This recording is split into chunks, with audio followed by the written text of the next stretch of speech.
Take a girl and a guy, and they fall madly in love and form a family. Sprinkle in some counseling degrees and a doctorate, a dream of transforming relationships as we know it. And 20 years later, we give you power couple Dr. Ray and Jean Kadkodian. And this is their podcast, Couples Synergy. Welcome back to another episode of Couple Synergy with Dr. Ray and Jean. Hi, I'm Dr. Ray. And I'm Jean.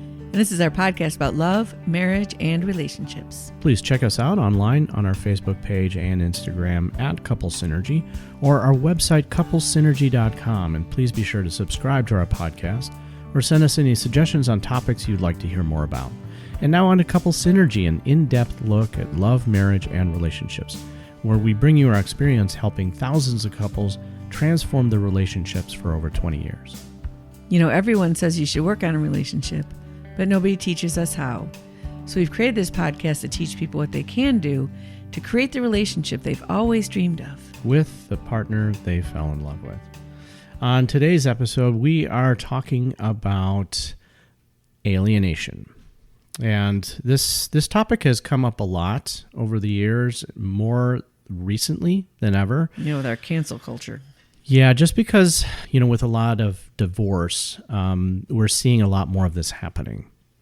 And, ultimately, alienation, when it comes up today, it has to do with, a partner who is alienating their other partner from their kids.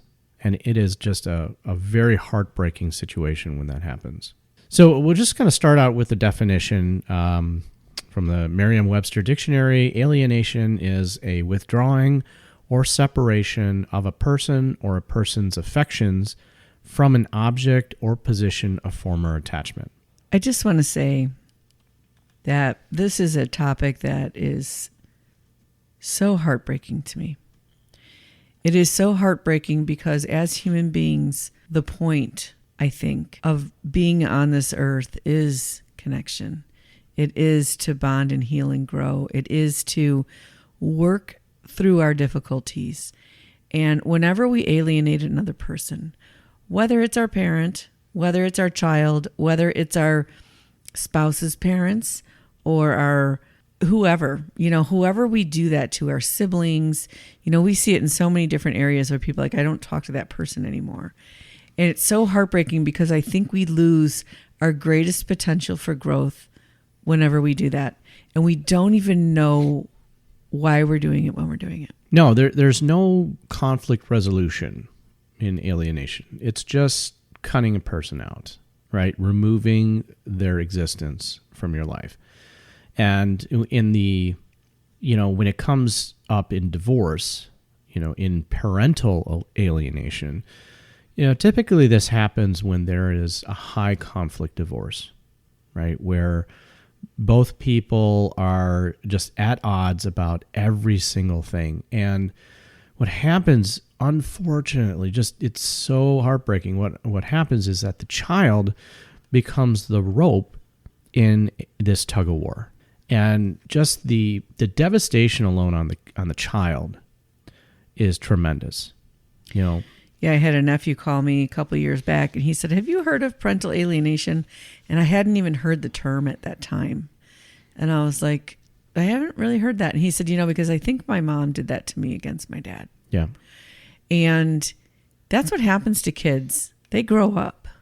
And they figure out that, maybe I was manipulated here. And when we look at, back in the Four Agreements, Don Miguel Ruiz, which you hear us quote him all the time, mm-hmm. He talks about how powerful our words are. And when we're dealing with divorce, which is painful to begin with, or any other form of conflict, it's really easy for us to believe what people tell us when the other person doesn't have access to us to tell them their story, to talk about that part of the story. Right, especially in the case of divorce, where, Mm-hmm. The children are typically with like the custodial parent, and, the custodial parent has a lot of hatred mm-hmm. towards, their divorcing partner, and they kind of impose that or impart that hatred, onto their children, about their parent. And usually you see this because the relationship itself was contentious. And the person that wants to alienate their child from the opposite parent is not wanting or willing to take responsibility for their part in that conflict. And they want to see the other person as all bad and themselves as all good. And they want the children to believe that as well. Which is never true. And I mean, except for in the cases where it's justifiable, like abuse. Sure. I mean, that's not the extremes we're talking about here. We're just talking about, parents who fall out of love for whatever reason. One person maybe wants the divorce and the other person doesn't, or is angry at the other person for wanting the divorce. And so now there's this projection of all that hate, and they utilize the kids to do that as well. And it's just the damage alone on the children is what parents should take responsibility for. Yeah. Right? And not involving them in the divorce. Kids going through divorce, they feel like they are in the middle all the time. It doesn't matter how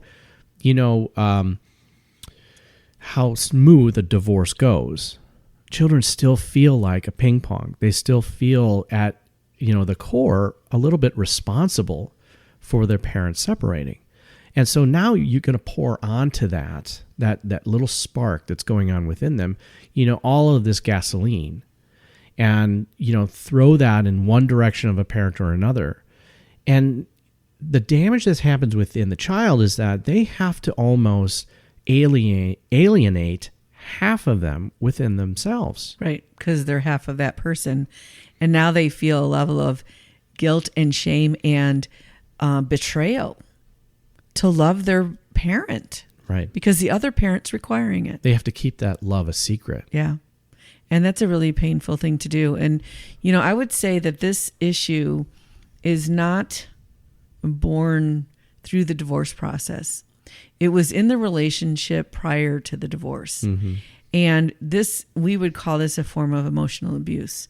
If your partner or yourself are requiring this of your partner to think less of their parents, to think less of your in-laws, or for you to think less of your family because your partner doesn't, they're already starting that alienation process, or they don't want you to have your friends or other people in your life. And it's an insecurity in a person that requires that. And they will talk badly about people in a way that isn't really true, but it might feel true. Like maybe you have an issue, like let's say for me, right? And let's say I have an issue with one of my sisters, and I would come and talk to you about it. And then you could get me really riled up and be like, yeah, they're horrible and you should just kick them out of your life and da-da-da. That's that slight beginning of that alienation, and that, as opposed to you, and this is what we always talk about. Now we're talking about in-laws while you're in a marriage, that it should be you and your partner inside the bubble and the world on the outside. And whenever a partner gets in the middle of that and puts the in-laws in between the two people, you weaken the relationship, and you're not properly supporting your partner by jumping on that bandwagon and getting them more riled up about being hurt by someone in their family. In a sense, it's kind of a form of gaslighting. Absolutely. Right. Mm-hmm. Yeah. Mm-hmm. And you are just trying to, plant these seeds of doubt, in your partner's mind because you have ulterior motive or intention, and wanting to separate your partner from these people in their lives that you don't like. Right. Right. And they could be not appropriate. They could be harsh people that it's painful or uncomfortable to be around, but it's painful for your partner to not have their family, even if it's not a conflict-free relationship. And so as the supporting in-law, you want to do whatever makes your partner feel good about how they choose to interact with their own family, however that may be.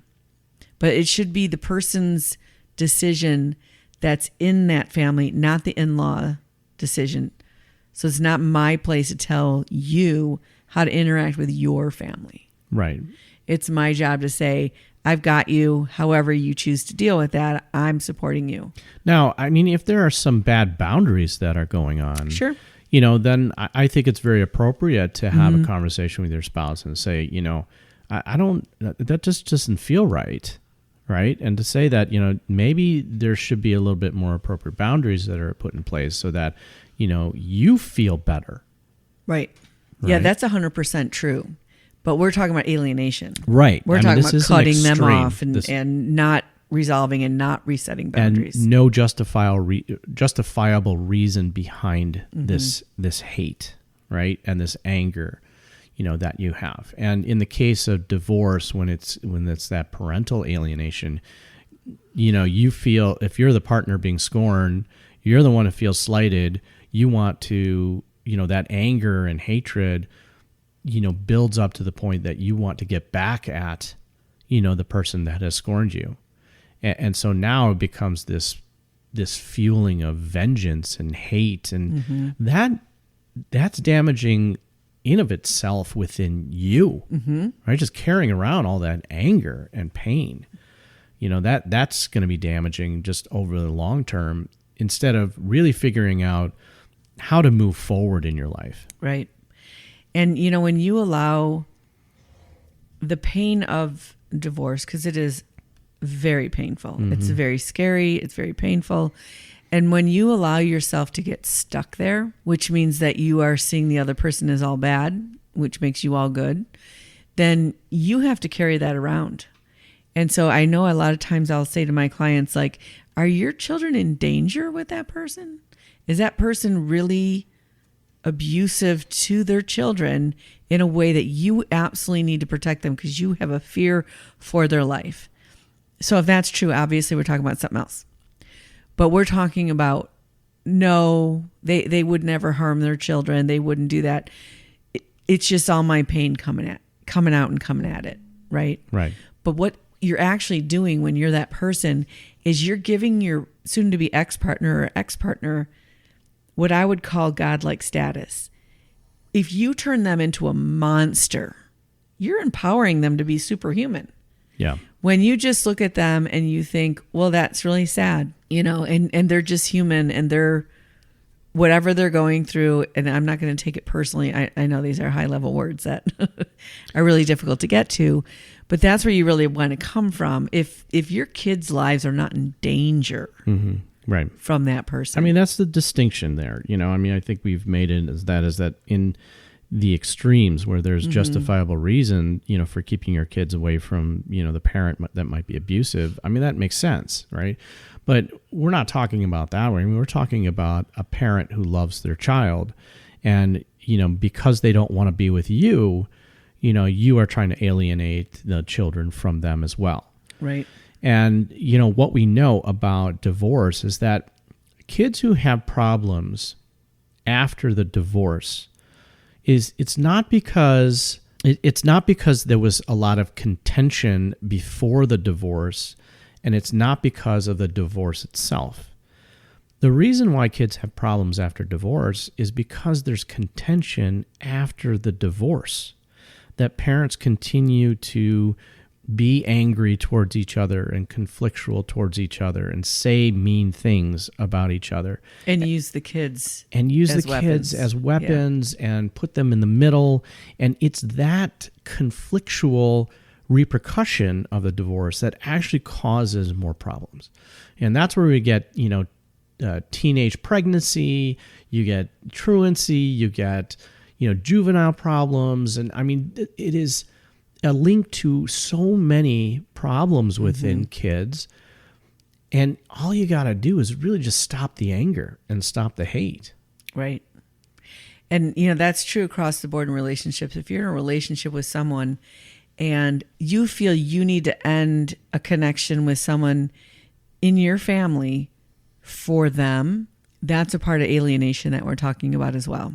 That for whatever reason, they want you to stay angry and away from your parents, your siblings, your cousins, people that maybe if they knew what was happening in a relationship, wouldn't be so proud of it.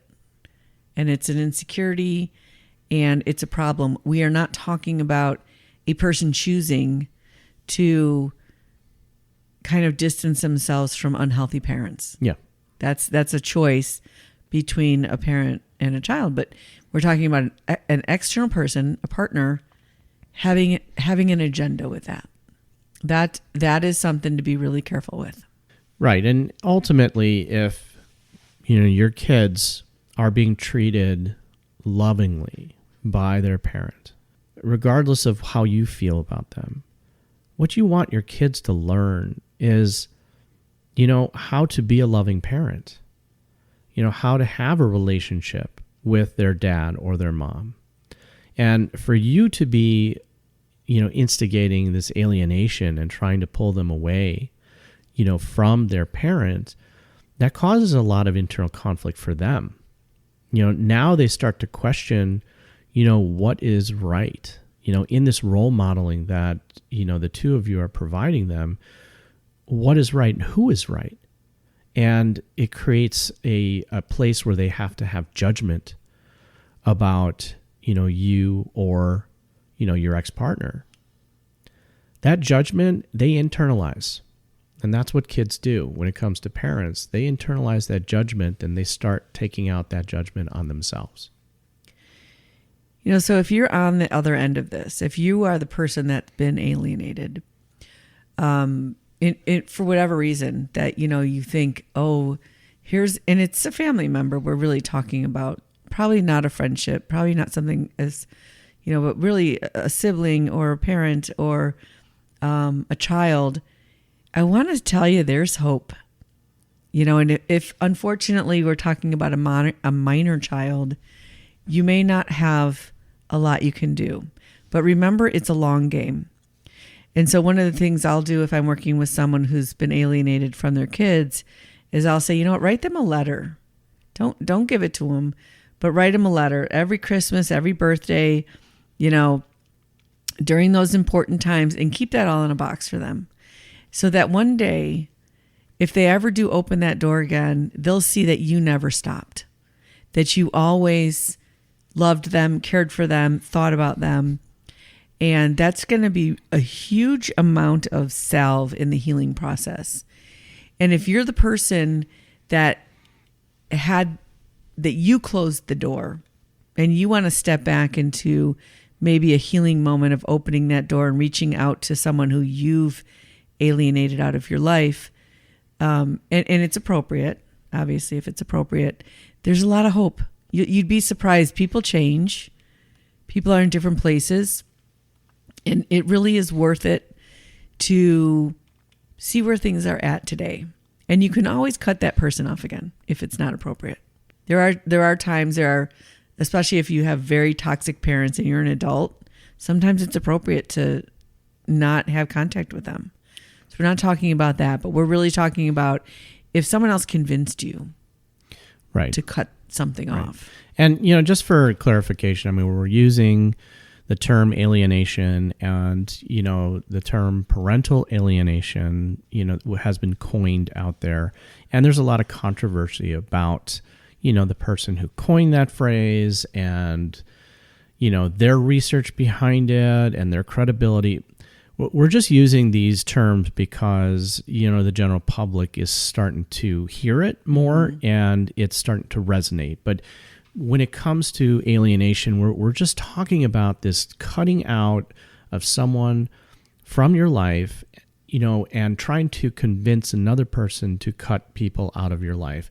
And it's that coercion, process that, being sneaky and having these hidden agenda, kind of intentions in the relationship that can be very damaging.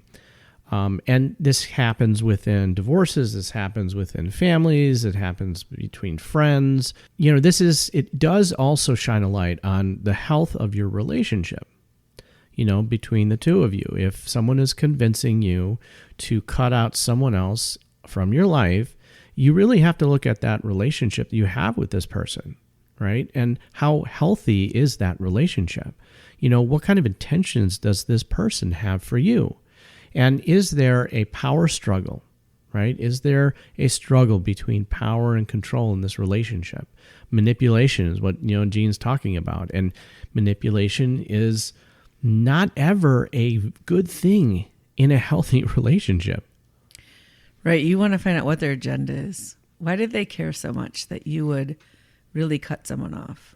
Why do they have an agenda in a relationship that is not theirs?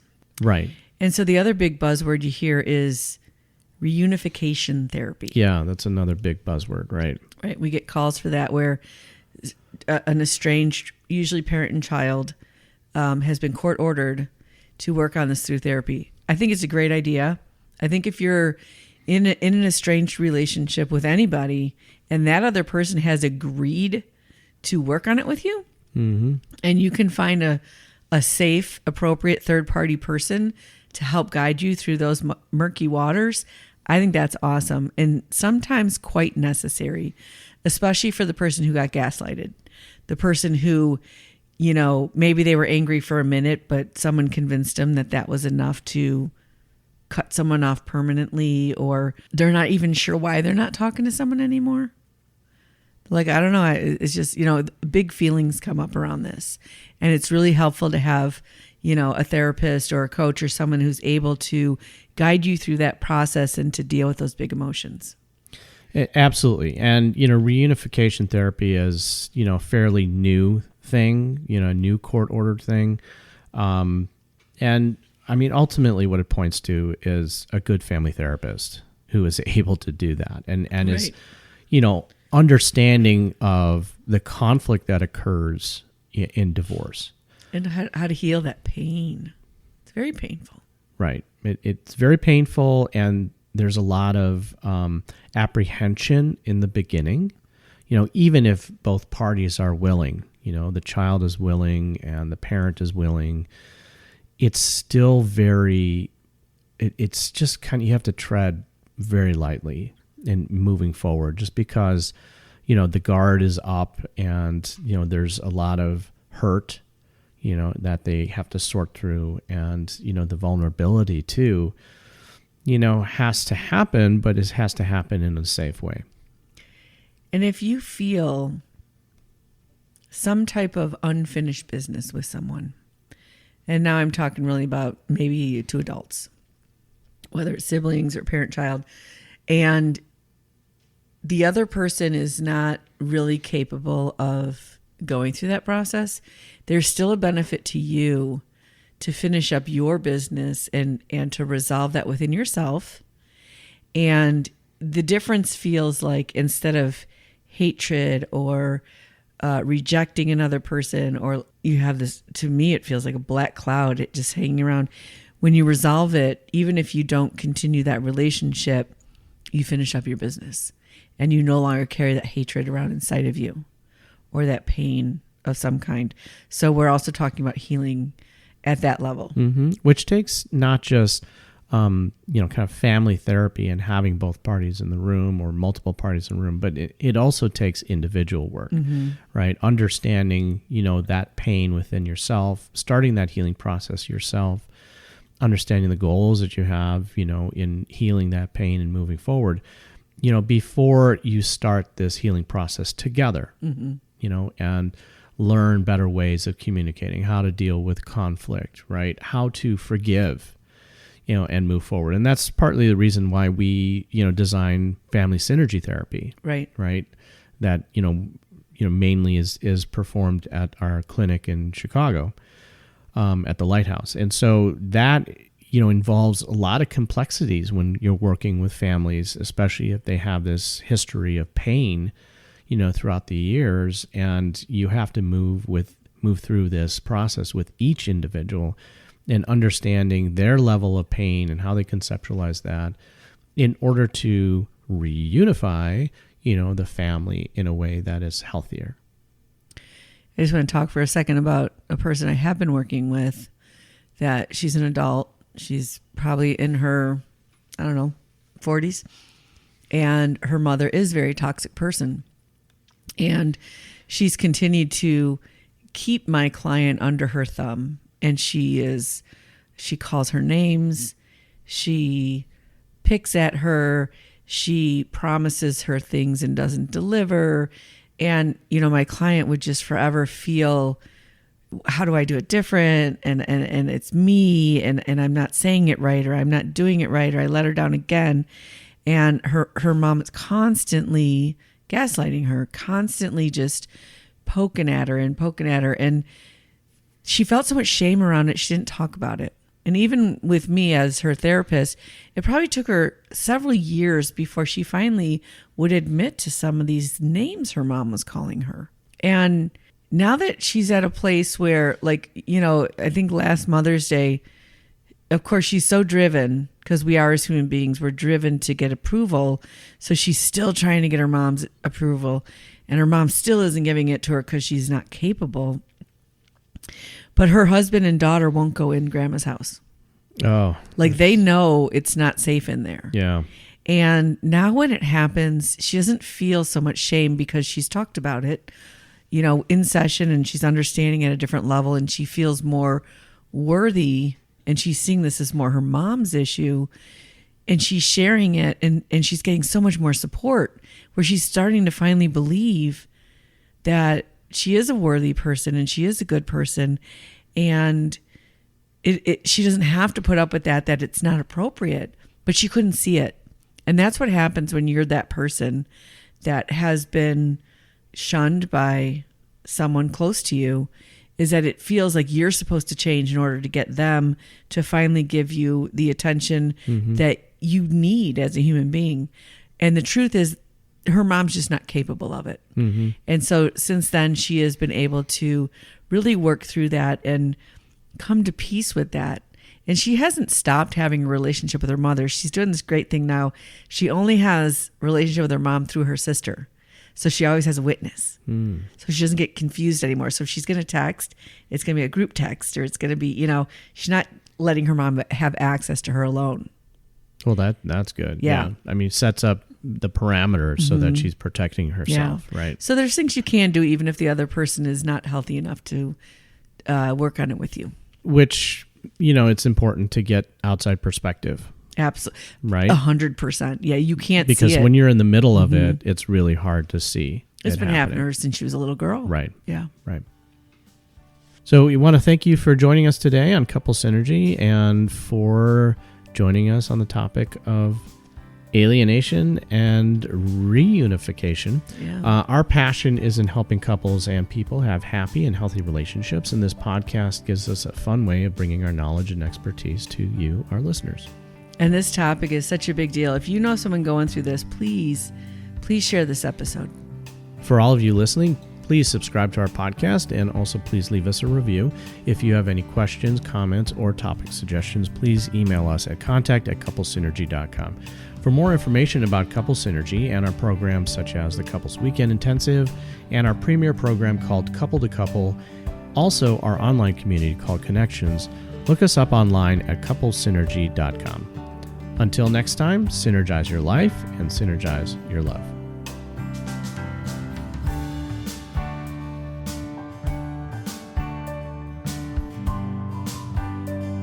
You have been listening to Couple Synergy with Dr. Ray and Jean Ketkodian.